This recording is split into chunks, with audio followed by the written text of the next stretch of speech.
Bonjour à tous mes chers auditeurs. Alors dans l'épisode de la semaine dernière, que d'ailleurs je vous conseille d'aller écouter si ce n'est pas déjà fait, on a parlé des risques du stress. Donc voilà, de ce que ça impacte, de plus ou moins pourquoi c'est là. Donc du coup finalement on a vu que un des meilleurs moyens de faire baisser de stress, en fait, c'est finalement de rassurer son cerveau et notamment en fait vis-à-vis de ce qu'il considère comme critique au sens vraiment urgent, important et inévitable. Donc du coup dans ce sens on a déjà vu, c'est pour ça que je vous conseillais dans l'épisode 78 donc de la semaine dernière, donc l'évaluation de la criticité. Donc du coup aujourd'hui je vous propose une autre méthode, la matrice de la criticité.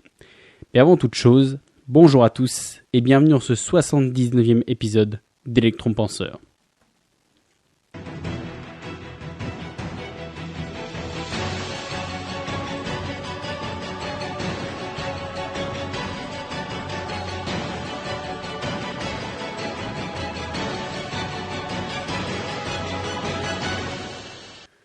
Alors comme je l'ai dit dans l'intro, aujourd'hui on va traiter d'un autre outil, d'une autre méthode qui a pour but d'essayer de nous aider à baisser notre stress, notamment finalement en rationalisant le risque.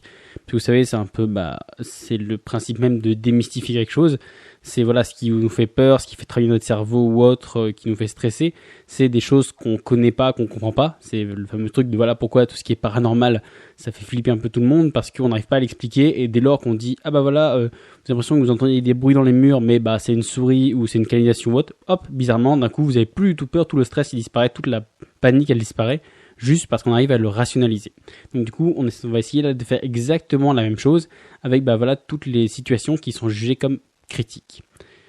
En fait, finalement, ces méthodes, donc évaluation et matrice de criticité, donc l'évaluation de la criticité qu'on a vue la semaine dernière et la matrice de la criticité qu'on voit cette semaine, en fait, pour changer, on va dire, elles viennent pas du développement personnel ou même de la psychologie, comme des fois la majorité des conseils ou autres, ils viennent. Non, en fait, là, ils viennent du monde de l'entreprise, on va dire même plus particulièrement au niveau de l'industrie même. En fait, ces matrices et cette évaluation, en fait, on s'en sert pour évaluer les risques et juger si ces risques, ils ont finalement un seuil acceptable ou s'il faut mettre en place des procédures ou des protections vis-à-vis de ces risques. En fait, ça permet de se focaliser juste sur les choses importantes, surtout dans les entreprises. On va dire un peu tout doit être rentabilisé, rationalisé.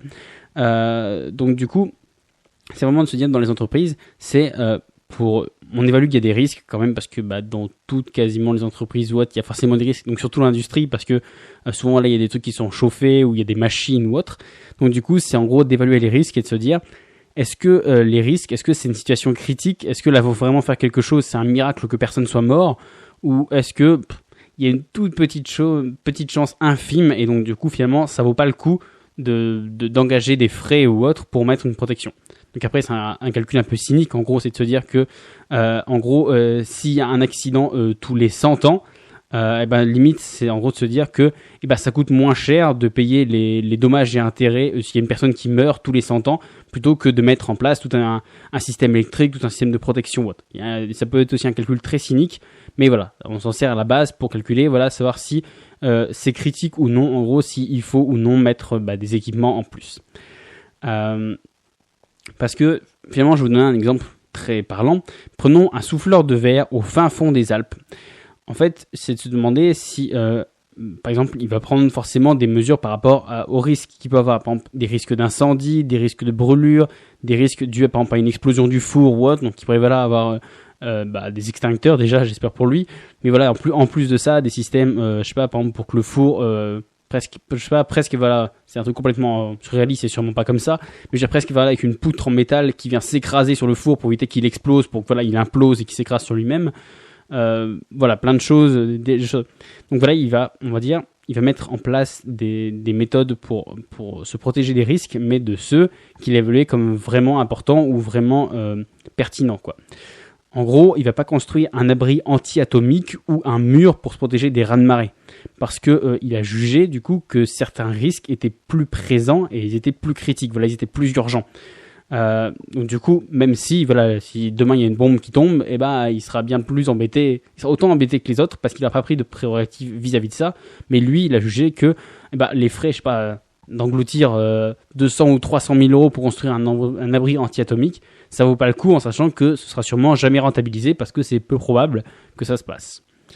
Donc en fait, du coup, comme je l'ai dit, ça va être un épisode qui va être assez court, vu que finalement le sujet il est assez simple à comprendre, mais donc du coup voilà, j'aimerais que vous compreniez bien de quoi on va parler. En fait, finalement, la matrice de la criticité, en fait, c'est surtout visuel. C'est pour ça que d'ailleurs que je vous en ai mis une photo dans l'épisode, mais si elle est trop petite ou trop floue, vous inquiétez pas, je vais la mettre, je pense dès la fin de l'épisode. Donc dès que l'épisode va sortir, vous pourrez aller voir sur la page Facebook. Du coup, je mettrai l'image pour que vous puissiez voir que ça soit vachement plus visuel. En fait, finalement, la criticité, elle se présente sous la forme d'un tableau à 2 entrées. Donc d'un côté, on a la probabilité, et de l'autre la gravité. Ça vous fait un peu penser un peu à la formule de la criticité qu'on a vue dans l'épisode de la semaine dernière, mais finalement c'est deux méthodes qui sont intimement liées. En gros, la probabilité, elle va de invraisemblable à fréquent, et la gravité, elle va de insignifiant à catastrophique. Pour vous donner les différents stades, au niveau de la gravité, on a insignifiant, marginal, c'est-à-dire occasionnel en gros, critique et catastrophique. Et au niveau de la fréquence, on a invraisemblable, improbable, rare, occasionnel, probable et fréquent. Donc, du coup, ça vous fait un croisement des deux. Donc, par exemple, vous avez un endroit où vous avez le croisement entre fréquent et insignifiant, vous avez le croisement entre invraisemblable et catastrophique, et ainsi de suite. Donc, du coup, on se retrouve donc avec des cases qui représentent des choses qui sont plus ou moins importantes. D'ailleurs, sur le petit dessin, si vous pouvez regarder, voilà, il y a une partie qui est rouge, donc qui est jugée comme des risques qui sont inacceptables. Si c'est fréquent et catastrophique, genre c'est inacceptable, vous pouvez pas laisser ce risque perdurer. Il faut soit complètement bloquer le risque, soit mettre le maximum de protection pour le faire descendre et pas du coup faire soit descendre la fréquence pour que l'accident se produise moins, soit baisser la gravité pour que si l'accident se produit, il soit moins grave. Par exemple, je sais pas. Si vous vous rendez compte que vous travaillez dans une entreprise où les gens portent des choses lourdes et qui sont en tongs, du coup, vous avez deux choses. Soit, du coup, je vous allez mettre par exemple une machine ou autre qui le porte à leur place. Du coup, ils auront moins de chances que ce qu'ils portent leur tombe sur les pieds. Donc, du coup, vous allez faire baisser la fréquence. Soit, vous leur donnez des chaussures de sécu en disant que, voilà, ils ont la même chose, mais si jamais ça leur tombe sur le pied, en fait, vous baissez le niveau de gravité. Donc, du coup, comme je vous l'ai dit, selon les cases, vous vous retrouvez avec des niveaux plus ou moins critiques de choses qui peuvent arriver. Finalement, quelque chose d'insignifiant et d'invraisemblable, c'est négligeable. Alors que quelque chose de fréquent et de catastrophique, comme je l'ai dit, ça doit être inacceptable et ça doit être comblé au plus vite. En fait, ça permet de classer les problèmes et les tâches d'une manière plus rationnelle que juste, un peu façon matrice Eisenhower, juste urgent ou important. Parce que finalement, si c'est un problème pour vous, c'est que c'est important. Parce que sinon, ça vous rongerait pas ou ça vous travaillerait pas. Et justement, si ça vous travaille, si vous l'avez tout le temps en tête, c'est aussi que c'est urgent. Donc avec la matrice Eisenhower qu'on avait déjà vue dans un épisode précédent, le 77, je crois.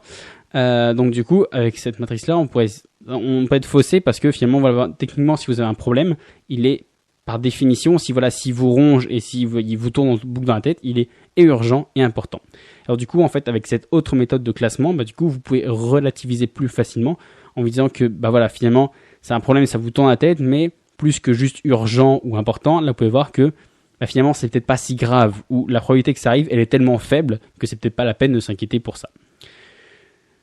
Donc du coup, finalement, en plaçant les tâches et les problèmes dans les différentes cases, vous allez donc du coup pouvoir voir que vous n'avez peut-être pas tant de raisons que ça de vous inquiéter pour un élément qui est improbable ou qui est finalement pas si grave. Voilà, c'est une autre méthode plus visuelle, je trouve, et plus facile à utiliser que l'évaluation de la criticité, qui est un peu une formule mathématique. Là, c'est vraiment visuel ou autre.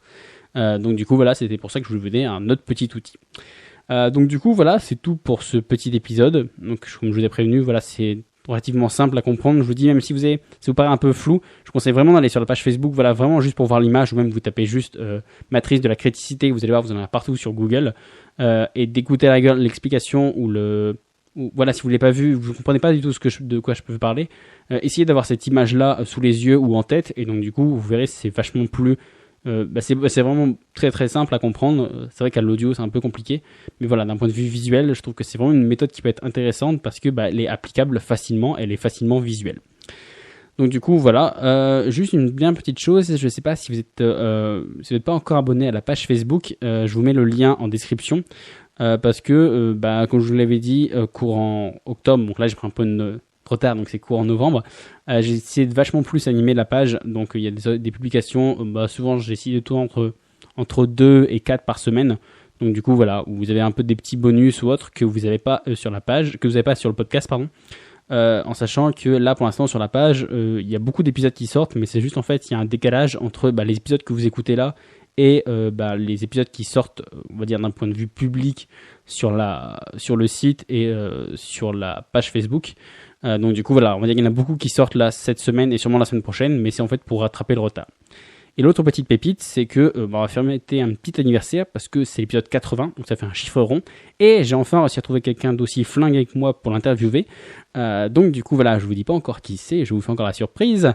Mais du coup, en gros, j'aurai une interview. Du coup, l'épisode de la semaine prochaine, ce sera une interview et sûrement peut-être celui de la semaine d'après aussi, parce que je vais regarder, mais il y a des fortes chances pour que je coupe l'épisode en deux. Donc du coup voilà.